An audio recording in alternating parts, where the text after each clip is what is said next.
Myths have always been a strong part of ancient history, filling in the gaps of fact with sometimes fantastical ideas, or even horrifying ones. In Warhammer 40,000, most of the lore is built on mythology passed down from scribe to scribe, creating a network of understanding about a variety of topics, while keeping that mystery and legend core to its identity as an idea of our future amongst the stars. But what happens when those myths and legends of old were more real than we would want to believe? What happens when you come face to face with that mythology who sees you as little more than a bug to be squashed on the inside of their home? The Necrons are easily one of the coolest and most unsettling concepts in Warhammer.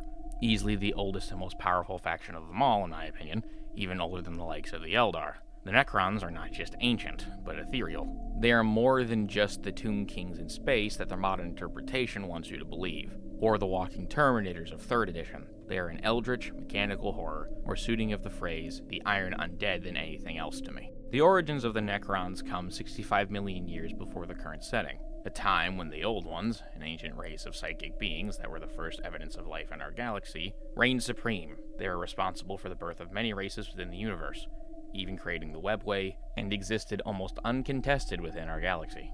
And this is where the Necrons fit in, because before they were called the Necrons, they were referred to as the Necron tier, and unlike being the nightmarish robots we know of today, they were a humble, tribal people, dealing with a constant reminder of their mortality by radiation storms and other ailments. Every day was a gift to the Necron tier, and anyone could die at a moment's notice due to these afflictions, and despite their technology and ability to conquer many far-flung worlds, their mortality was the one thing they could never feasibly overcome, technology or not.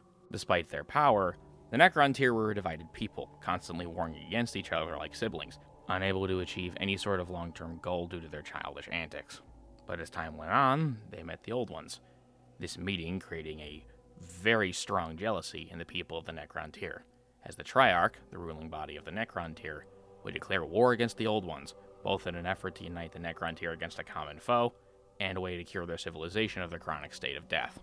This war would become known as the War in Heaven, and would last millions of years, and countless billions dying in the process. But during this war, the Catan, a psychically powerful race even able to rival the likes of the Old Ones, began to take notice of the Necron tier. But one entity known as the Deceiver approached the Silent King Sazerac, the main ruler of the Triarch, offering the Necrons not only a friend and ally in their war against the Old Ones, but he also offered them immortality. The Silent King would accept this, despite lots of protest, and this would become a horrifying mistake. As the billions of the Necron tier would walk into the giant biofurnaces, their flesh was melted off, replaced with living metal necrodermis, and a loss of individuality, with only very few retaining any sort of personality or individuality of thought. Gone was the beautiful and vibrant race of old.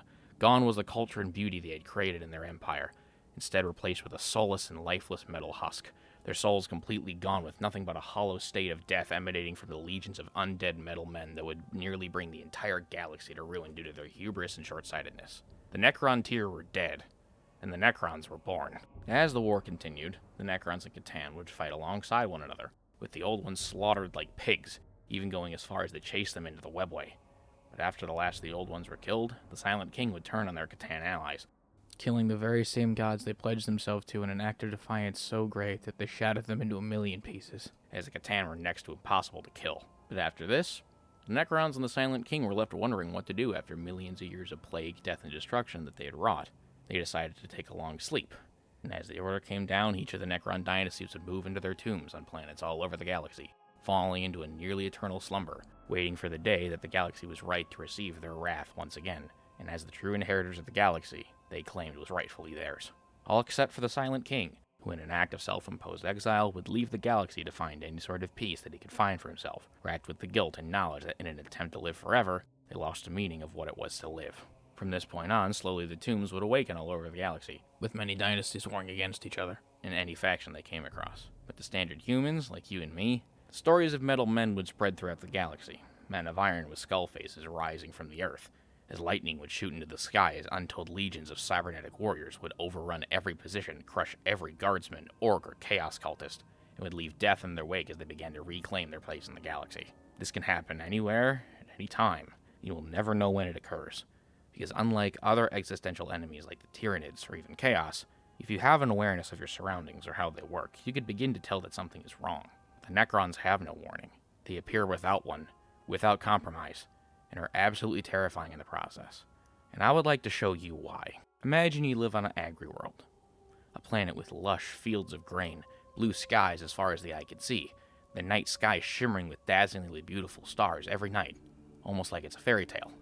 But the one thing that is odd is this one glowing light that appears in the northeast, a soft green glow that could be something similar to our Aurora Borealis. But not just this, strange stone just juts out of some of the mountainsides. Strange crystals that are unminable exist, but no one questions it. No one asks anything ever. They've been there forever, and as far as they're concerned, it's maybe just some local remnants or alien artifacts. But no one cares enough because you have to feed your family. This begins to change when that green light begins to move.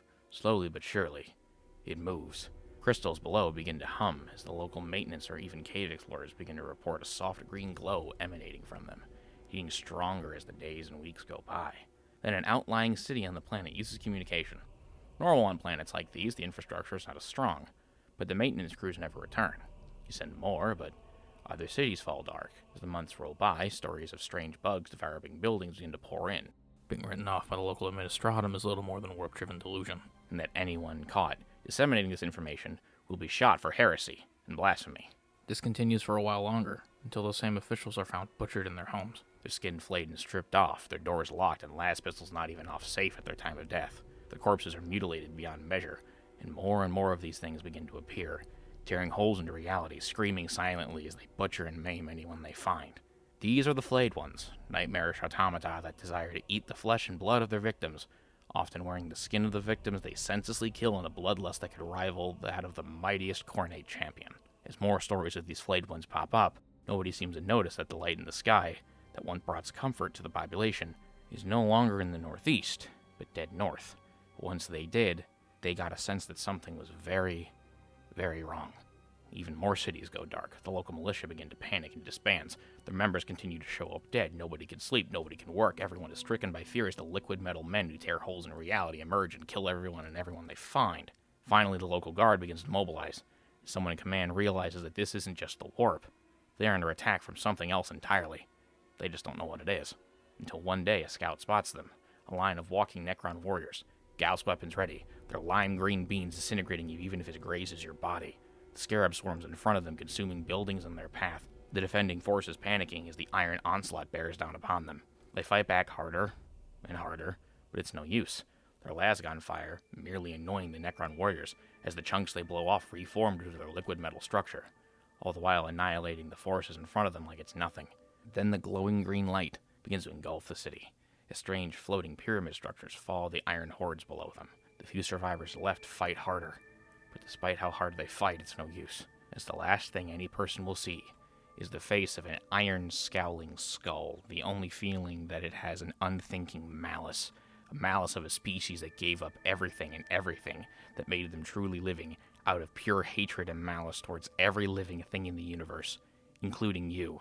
They sacrificed everything for one goal: extermination of you and everything you hold dear. They don't have enough thoughts to care about you. They only want you to die. And as the last of the stress signals are sent, it will be days, months, or even decades before the Administratum even cares to look. Because just at the same time as this happened to your planet, it happened to every single other one in your sector. The thing that scares me most about the Necrons and everything that I just described is their unpredictability. They're everywhere. They could be everywhere, but you don't know. You never know. And unless someone actually knows what they're looking at, it's impossible to even tell. Even more terrifying in a lot of ways is their technology. They have completely defied the laws of reality, rewriting physics to benefit them. Liquid metal that reforms should not exist, but all Necrons are made of it, making them almost impossible to kill. Ripping holes in time and space? Psychers can do that, usually, but the Necron flayed ones can pop out of nowhere all the time, and they don't need magic to do it. Their spaceships are so powerful that almost nothing can beat them, and easily the most effective and scariest weapon they have is just laying around is this device that will cause local stars to turn supernova, destroying entire solar systems with the lift of a finger. And everything I just described and all the technology is only with a handful of tomb worlds awakening. Imagine what would happen if a quarter of all tomb worlds awakened. The entire galaxy would be under siege. Even the forces of chaos would be hopeless to stop them. Even the Tyranids, the nightmarish beasts they are, have a hard time fighting them. with 3 to 4 full dynasties awakened just to slow the advance of the hive fleets entering the galaxy. That is the threat they pose. That is how effective they are. In reality, if they had it their way, the entire galaxy would be barren and theirs for the taking.